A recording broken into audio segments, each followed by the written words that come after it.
Security guard gintiro ang promodizer sa isa ka supermarket sa Mandurriao, Iloilo City.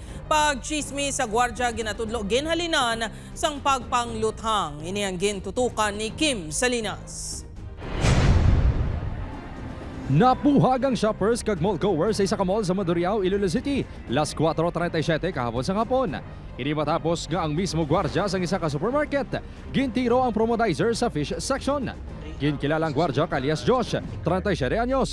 Si alias John naman ang biktima, 30 anyos. Sa investigasyon sa Iloilo City Police Station 5, nag-ugat ang pagpaniro. Bangod ginpasibangdan sa gwardya ang biktima nga ginaistoryahan sa isa pa nila kaupod. May komprontasyon niya natabo, tob-tob, naglabot sa pagpaniro. Samtang wala sila kung basura, may kalangas-langas sila. So, siguro na misinterpret sa atong gwardya nga siya ang ginapapati-patian. Until nga gina-kompronta sila kung dito sa may sulod sa locker. And then nagbalik sila sa ilang obra. Ilala ko no kami minutos, nagatuto ang gwardya. Gina-approach sang biktima. Ginhambalan nga gito sir ang problema haw. Ginhambalan gwardya nga manuhaw. Sabay gabot sang iyang service firearm. Matapos ang pagpangluthang, nagsungka man ang gwardya dala ang iya service firearm nga 9mm pistol. Samtang padayon pa nga ginabulong sa ospital ang biktima. Wala sang konkreto nga sabasa media ang suspect sa gin-interview.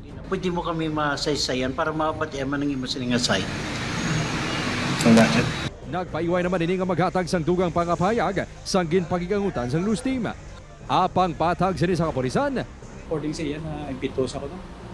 Nasaklaw sa siguro isang may ginhambal ang victim sa iya. Hindi nga siguro gamay nga hambal ang ginagawa mo no. Hindi ka man kahimo sang iban. Ginapreparar na ang reklamo nga frustrated murder batok sa suspect. Ginapakigangutan sang news team ang management sang mall apang hindi pa ini makapagawa sang pahayag tungod naghulat pa sila sang dugang nga detalye halin sa supermarket. Nagpasalik ang kapulisan nga nagapabilin ang kalinong kagkataway sa lugar. Ginmandua naman ang Regional Civil Security Unit nga i-monitor ang mga security agency. Ilibin na ang ila hiring protocols. Properly yung pag-conduct ng neuropsychiatric examination. Properly yung pag-conduct ng background investigation para hindi na maulit. Upot Kirmel Porquia, Kim Salinas, 1 Western Visayas.